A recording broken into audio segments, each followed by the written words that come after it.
बिस्मिल्लाहिर्रहमानिर्रहीम। अस्सलाम वालेकुम अज़ीज़ तलबा और तालिबात, आप देख रहे हैं महर उजाला अकेडमी और आज हम पढ़ेंगे ग़ुलाम अब्बास की अफ़साना निगारी के बारे में।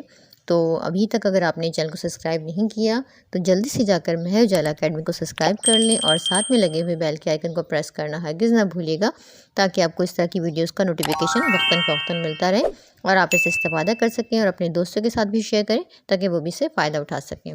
तो तारुफ़ है कि ग़ुलाम अब्बास का शुमार उर्दू के उन अफ़साना निगारों में होता है जो माशरती नशेब व फ़राज़ की नक्शगरी करते हैं। वो ज़िंदगी के महासन व मायब को कैमरा की आँख से देखते हैं और जो कुछ देखते हैं सुपर्द कलम कर देते हैं। उनके अफ़सानों में अफ़राद और माशरा दोनों ही मौज़ूए बहस बनते हैं, लेकिन वो किसी मुस्लिह या नक्काद का फ़र्द अंजाम देने के बजाय नतीजा और फ़ैसले पढ़ने वाले पर छोड़ देते हैं। वो अपने नज़रियात दूसरों पर मुसलत करने की कोशिश नहीं करते। ग़ुलाम अब्बास के अफ़सानों का मौज़ू अक्सर इंसानी नफ्सियात का अहम पहलू खुद फ़रेबी होता है। ग़ुलाम अब्बास के अफ़सानों का कुलियात 33 अफ़सानों पर मुश्तमिल है। तहरीर की ख़ुसूसियात। ग़ुलाम अब्बास की तहरीरी ख़ुसूसियात में से चंद एक मंदरजा झैल है। तरक्की पसंद तहरीक का असर। ग़ुलाम अब्बास का अफ़साना निगारी में तरक्की पसंद तहरीक का असर नज़र आता है। वो अपने अफ़सानों में माशरे की बदहाली और इंसानी इक़्तिदार के पामाल की तर्जुमानी बड़े तंदो तेज़ लहजे में करते हैं। संजीदगी और हकीकत पसंदी। उनके अफ़सानों में माशरे की जीती जागती तस्वीरें नज़र आती हैं। वो पहलियाँ नहीं बुझवाते बल्कि ज़िंदगी की हकीकत को सीधे साधे अंदाज में बेनकाब कर देते हैं। उनकी पेश करदा तहरीरों में तमस्खुर नहीं होता, वो जो कुछ देखते हैं उसे सुपर्द कलम कर देते हैं। साफ़ और सादा ज़बान। ग़ुलाम अब्बास के अफ़सानों की ज़बान साफ़ और सादा होती है। उनकी सबसे बड़ी खूबी यह है कि वो कम अल्फाज में ज़्यादा बात और सादा अल्फाज में बड़ी बात कहने का फ़न जानते हैं। उनकी कहानी अदम तवाज़ुन का शिकार नहीं होती, क्योंकि वो साफ़ सुथरी ज़बान लिखते हैं और गैर ज़रूरी तफ़सीलात से परहेज़ करते हैं। तनव्वुअ मज़ामीन। उनके यहाँ मौज़ूआत की कसरत मिलती है। उनकी अफ़साना निगारी में कोई ठहराव नज़र नहीं आता। वो मौज़ूआत की तलाश में मुस्तकिल तौर पर आगे बढ़ते नज़र आते हैं। उनके अंदाज़ ने उनके अफ़सानों में वो रंगारंगी पैदा कर दी है जिससे उर्दू अफ़साने की शान व शौकत में काबिल कदर इजाफ़ा हुआ। इंसानी नफ्सियात की अक्कासी। ग़ुलाम अब्बास को इंसानी नफ्सियात की अक्कासी पर भरपूर गिरफ्त हासिल है।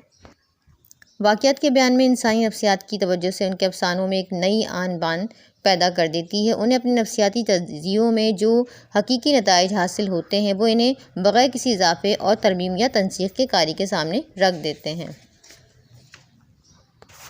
इख्तिसार। ग़ुलाम अब्बास की कहानियों में इख्तिसार पाया जाता है। वो अपने किरदार के तारुफ़ के लिए लंबी चौड़ी तफ़सीलात बयान नहीं करते, बल्कि वो छोटे छोटे और आम फहम फ़करों में मफ़हूम वाज़ेह करते हैं। इस इख्तिसार के बावजूद उनके प्लॉट और किरदारों में कहीं भी बेरब्ती पैदा नहीं होती। हर किस्म के किरदारों का अहाता। ग़ुलाम अब्बास के अफ़सानों में हर किस्म के किरदार नज़र आते हैं, आला अखलाक के हामिल भी और अखलाकी कदरों को पामाल करने वाले भी, आला सोसाइटी से ताल्लुक़ रखने वाले भी और निचले तबके के अफराद भी। इन्हीं किरदारों की मदद से वो माशरे की खूबियों को उजागर करते हैं। क़ुव्वत इज़हार। ग़ुलाम अब्बास ने उर्दू ज़बान की ऐसी अजीम कहानियाँ दी हैं कि उनका नाम उर्दू ज़बान के साथ हमेशा ज़िंदा रहेगा। उन्होंने ज़िंदगी ही में क्लासिक का दर्जा हासिल कर लिया था। उनकी कहानी आनंदी एक ऐसी कहानी है जिसने उर्दू अफ़साने को एक नया रुख दिया है। उन्होंने जो कुछ लिखा है उसमें उनकी तख्लीकी क़ुव्वतें पूरे तौर पर ज़ाहिर होती हैं। ज़बान व बयान का ऐसा सलीका और क़ुव्वत इज़हार पर ऐसी कुदरत के बहुत कम अफ़साना निगारों को मैसर आती हैं। ग़ुलाम अब्बास ने अफ़साने में जितने तजुर्बे किए, बहुत कम अफ़साना निगारों उन तक पहुँच सके। मुनफ़रिद अंदाज़। उर्दू अफ़साना निगारों में ग़ुलाम अब्बास एक मुनफ़रिद हैसियत के मालिक हैं। इनके तमाम अफ़साने फ़नी तौर पर मुकम्मल हैं। ग़ुलाम अब्बास के असलूब में एतदाल और तवाज़ुन है। वो सनसनीखेज़ परवाज़ को बेलगाम छोड़ना पसंद नहीं करते। ग़ुलाम अब्बास के हमअसर मुंशी प्रेमचंद, सज्जाद, हैदर यलदरम और अली अब्बास हुसैनी जैसे मशहूर अफ़साना निगार थे, लेकिन उनके दरमियान ग़ुलाम अब्बास का अपना एक अलग अंदाज़ था। उन्होंने उनमें से किसी का भी असलूब इख्तियार नहीं किया, अपनी एक अलग राह निकाली और उनका लबो लहजा मुनफ़रिद था। मुशाहिदात की वसअत। ग़ुलाम अब्बास ज़िंदगी का गहरा मुशाहिदा और तजुर्बा रखते हैं और अपने तजुर्बात और मुशाहिदात को सीधे साधे अल्फाज में बयान कर देते हैं। उनके अफ़सानों को पढ़ने के बाद एहसास होता है कि हमारे गिरदो पेश में ऐसी दिलचस्पियाँ थीं जिन तक हमारी नज़र नहीं गई थी। अब इनके मुशाहिदे के बदौलत हमको ज़िंदगी के बाज़ बेकैफ गोशे भी हंसी नज़र आ रहे हैं। बकौल ग़ुलाम अब्बास कहते हैं कि बाज़ वाक़यात बयान कर देने से अफ़साना नहीं बनता, اس میں زندگی کا کوئی نہ کوئی پہلو ایسا ہونا چاہیے جو اتفاق سے آپ کو نظر آ گیا ہو لیکن دوسروں کی نظروں سے چھپا ہو۔ ان کے افسانے کدبہ اور آنندی وغیرہ اسی مشاہدے پر مبنی ہیں۔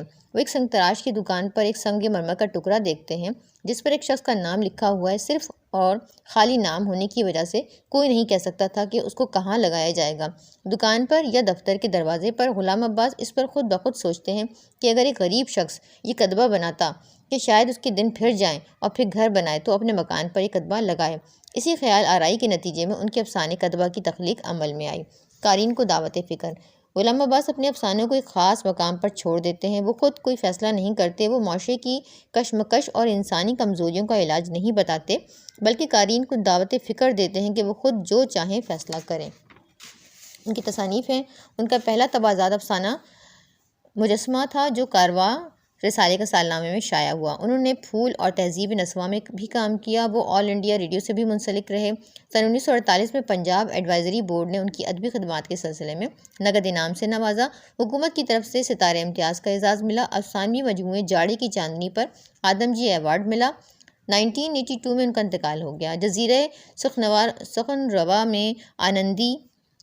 سخنورہ آنندی، کنرس الحمرا کے افسانے اور جاڑے کی چاندنی وغیرہ ان کے افسانوں کے مجموعے ہیں۔ ناقدین کی آرا۔ بقول محمد حسن عسکری کہتے ہیں کہ ان کے انداز میں بڑی متانت اور ٹھہراؤ ہے۔ ان کے یہاں سادگی کے ساتھ پرکاری بھی ہوتی ہے۔ ان کے افسانے اردو کے بہترین افسانوں میں شمار ہوتے ہیں۔ بقول اختر حسین رائے پوری کہتے ہیں کہ ان کے فن میں معاشرے کی جیتی جاگتی تصویر نظر آتی ہے جس کی مثال عہد حاضر کے اردو ادب میں کم ملے گی۔ بقول شوکت صدیقی کہتے ہیں کہ غلام عباس کے ساتھ اردو افسانے کا ایک عہد ختم ہو گیا، وہ عہد جو پریم چند سے شروع اور غلام عباس پر اختتام پذیر ہوا۔ وہ اس بزم کے آخری چراغ تھے۔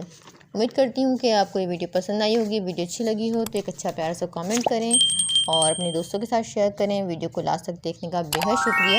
اگلی ویڈیو تک کے لیے اللہ حافظ۔